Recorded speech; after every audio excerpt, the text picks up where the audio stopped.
Hey, this is exalted. This is an exalted look at Tim Drake, the third Robin. Now, why am I talking specifically about Tim Drake, the third Robin? Well, you probably don't know a lot about him. He's not Dick Grayson, he's not Jason Todd, and he hasn't had a big starring role since the animated series back in the 90s. But he is the most important Robin. And I'm going to talk about that. You see, Tim Drake was created in the 90s after the event called A Death in the Family. A Death in the Family is famous for the killing off of character Jason Todd, who would later become Red Hood, but we're not talking about him today, so just take him out of your mind.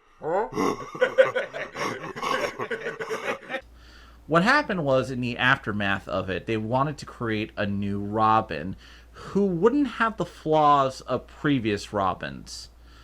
And they went in it about different ways. For one thing, Tim is actually named after famed Batman director Tim Burton, of course. Keep in mind, this was the early 90s and 80s, so if you're going to make a new character, might as well name it after, hey, the guy who made you famous again. With that said, Tim was created to avoid issues with the Robin character that had developed at the time. For one thing, Tim was seen as lame. And it's mostly because, well, not Tim. I should say Robin was seen as lame. And we're going to go into a bit of that right now. Tim was introduced in the Batman story A Lonely Place of Dying.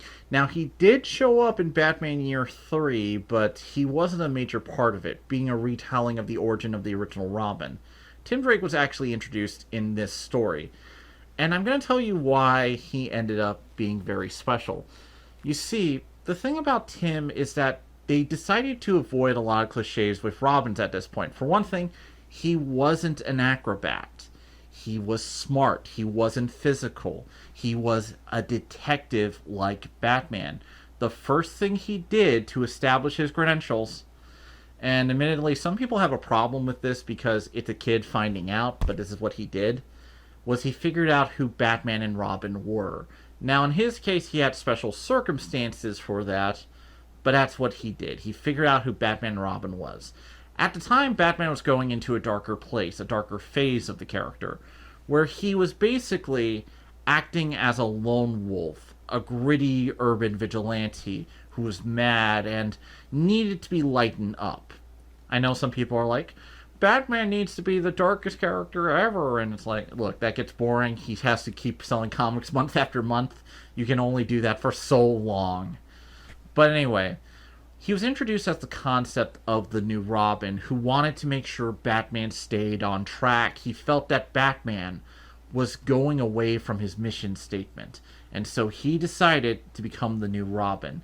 After fighting Two-Face, he proved his worth to Bruce, and was brought on as the character, despite Bruce's insistence. You see, the death of Jason sent like a chill down Bruce. He couldn't just get a new Robin. He had to make sure he was trained, ready. It can't just be any kid off the street. So Tim had to work at it. He took martial arts lessons from Lady Shiva. He had European adventures. In fact, Tim is notable for one thing with the Robin character. He's the first one to have the Robin solo title. Now, there have been Robin solo stories before in the Golden Age and Silver Age and Bronze Age and what have you, but there's never been a Robin title. Like there's a Batman title or a Superman title. There's only ever been, this is a Robin strip in Batman Family or All-Star Adventures or what have you. And with that said, Tim was the first one to get it. He was the first Robin with a solo series. And this set him up to have more solo adventures, making Robin not just a teen sidekick, but a legitimate teenage superhero by himself. Which is very important. It meant Tim had legs on his own as a concept. They had a first miniseries where he was fought King Snake, who's actually the father of or King Cobra. Look, he has a snake thing. It's on his chest. He's the father of Bane. I don't really care about him. He's there. I might do a video on him later. But we're going to focus on Tim specifically. He got the training. He got the bow staff. He has pants. You see, they want to avoid a lot of common issues with Robin that fans complained about. And as time went on, he would become one of the biggest characters in the Bat family and set the template for further Bat family members to be introduced. Okay, so one of the reasons I bring up Tim specifically is to talk about the modern version of the Bat family. You see, Batman now has a lot of spin-off characters. In fact, one of them even has a CW TV show, of which we shall not talk about right now. Fuck Batman. Because it's kind of bad, honestly. But right now, there's a lot of Batman family members. There's been 3 Batgirls, there's Batwomen, there's Azrael, there's Nightwing, there's Red Hoods. There's a lot. And some you probably don't even know. I'm forgetting one in particular. Wait a minute. Anyway. With that said, there's a lot of them available right now. And Tim is really where we start with the modern version of that. You see, Batman for a long time didn't have these many spin-off characters. Now, it's not like they didn't exist, but back in the day, it was just Batman, Robin, Alfred, the 3. You might have had Jim Gordon and other people, but it was just them for decades. Now, you might be asking yourself, what about Batgirl? I remember her. She didn't actually have that many appearances, honestly. By the time you get to the 80s, you'll start noticing that her appearances are almost years apart. In fact, she was only in one comic before the infamous story, The Killing Joke, that paralyzed her. And at that point, she was gone for a couple of years. As much as Barbara is now a beloved character, she wasn't as beloved as people like to think back then. She did have a fandom, but again, Batgirl wasn't as important. That's the opposite of now. You see, with Tim, Batman characters start to be added every year or so, with different roles to fill. From Azrael to the Batgirls, Cassandra Cain, spoiler, Stephanie Brown. They were added in. Stephanie Brown in particular became a very important character for Tim, basically acting as his love interest for most of the run, back in the 90s. With the Azrael stuff too, you see, back in the 90s, Batman had his back broken, as you do. It was just chopped. He was just done for a year. And then he was like, hey, you, Azrael, why don't you become me for a year? Not actually said. I'm paraphrasing a lot of stories here for time. Anyway, with that said, Robin ended up becoming partners to Azrael for about 1 second before Azrael was like, you don't deserve to be my partner. I'm too gritty for this. And Tim was left with a solo comic. He became the first Robin with an ongoing solo title instead of miniseries. Before this, he actually had 2 miniseries, Joker's Wild and Huntress's Cry. No, it's Cry for Huntress. With everything going on, Tim was becoming a major star in the DC Comics world. And he would later join on teams like Young Justice, the Teen Titans, and plenty of other things. He would be heavy in crossovers. With all this going on, Tim was a hugely popular and influential character. Batman the Animated Series, when it adapted Robin, used his costume instead of Dick Grayson's original costume. And that's just one thing, that's just one effect he had on the character overall. So like I said, Robin was getting big. This was a different time. So what stops modern Tim from really taking off? Well, let's go into that. One of the things that holds back Tim is the fact that right now the Bat family is overstuffed. Those examples are only about half the actual members. There's obscure ones, there's Batwings, there's a lot of ones you don't even know about, but I'm a comic book nerd, so I end up knowing about all of them. There's a lot of them. And that means Tim is kind of becoming redundant within the Bat family as a whole, as a character. And because here's the thing. A lot of them are relying on cliches to make them popular. Basically, the character of Harper Row, I was making fun of her earlier because of oh, people forget about her. But her whole deal was that she was trained up to be Batman's perfect partner. Which, why would you train someone up to be Batman's perfect partner? It's a dumb story. And she didn't catch on, honestly. She showed up in Batman and Robin Eternal, which was meant to celebrate the Robin character, but it was about her, so it kind of soured her as a character. There's also the character of Duke Thomas, another perfect partner for Batman, who isn't as popular as probably we want him to be. Whatever the case, my point being is that they take from the Tim Drake what Robin is supposed to be. And honestly, they don't really get why he worked.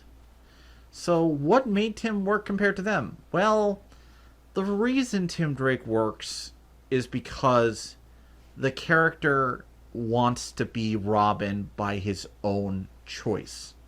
You see, Tim Drake is a normal kid. Not some kid who had his parents murdered in an alley. He's normal. He viewed Batman as his hero and decided on his own volition with his dad. The guy has his family. The guy's not an orphan. He viewed Batman as needing Robin and so chose to become Robin instead of just being like, oh, I'm Batman's perfect partner or destiny or fate. Tim isn't fate. Tim chose. And this is important when we're talking about characters. You can talk about them being made or anything else, but choice is often what matters in characters. Their actions matter. Their choices against destiny. And that's what makes Tim such a great character. Tim, using his detective smarts, became Robin by himself and proved to Batman he was worthy. And that's a much more cooler story. And that's why people love Tim.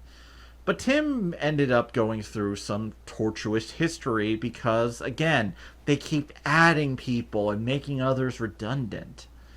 And Tim is often thought of redundant. For one thing, back in the 90s, nobody knew what computers were. We viewed them as magic boxes that could do anything. Okay, I'm kind of joking here, but yeah. Look at most movies or TV shows about computers, and you might notice some issues. Access allowed.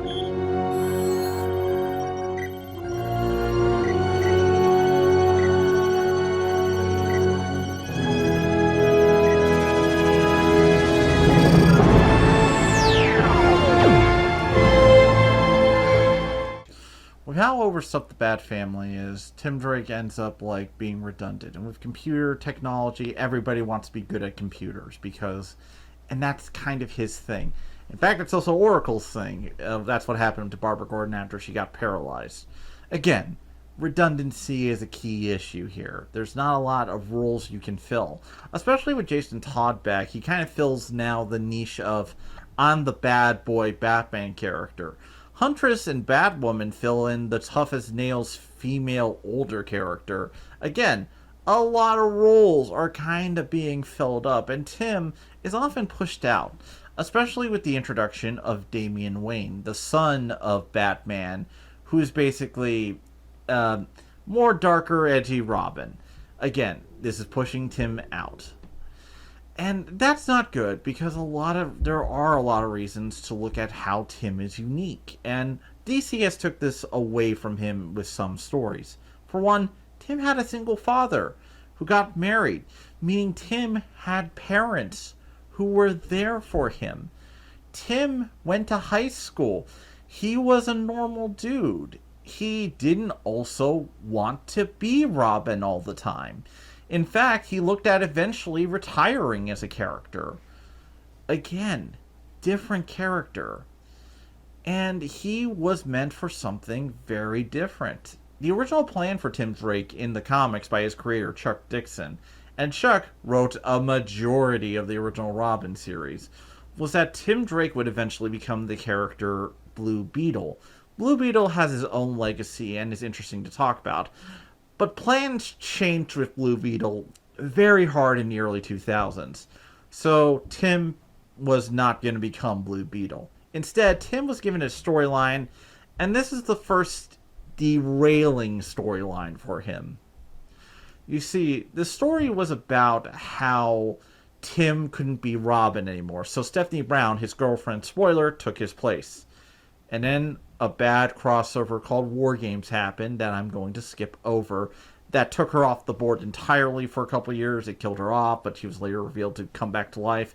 It's comics. This happens. And Tim was given a darker, edgier makeover. You see, his father was also killed in the event Identity Crisis because, oh, he's not like other Batman family members. Let's make him more like others. And that takes away his unique traits. If you're ever going to write something and you fill up roles, every unique trait matters for a character.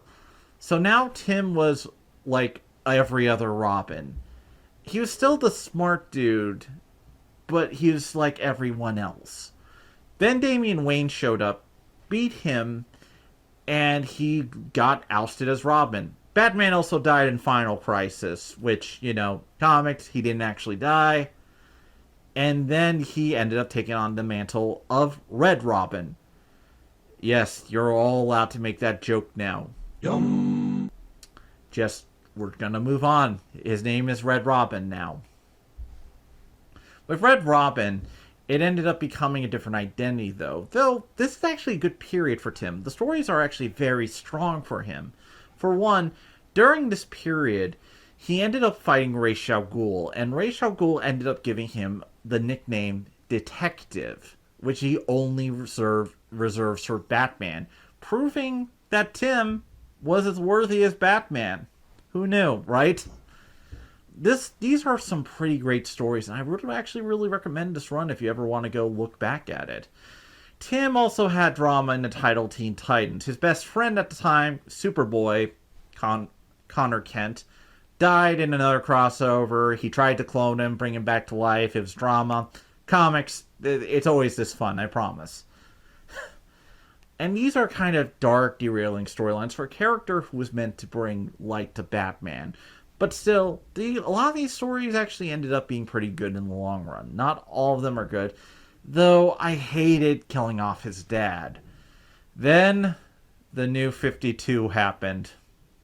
So, when they rebooted the New 52 timeline, they decided to put the entire history of the DC Universe into a 5-year timeline. And Batman kept most of his history. And that meant 4 Robins.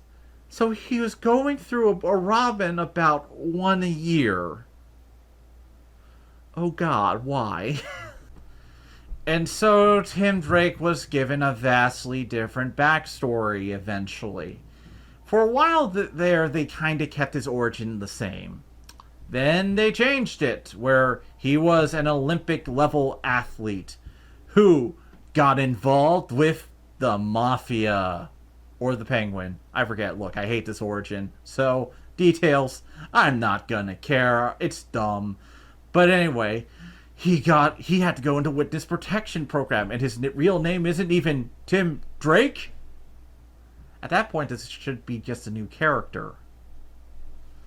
Like, why? There's so many other Batman characters already, and you changed him. Why? It doesn't make sense. Anyway, this lasted. Nobody liked this, and I mean nobody. Not the Batman writers, not the fans. So it gotten rid of.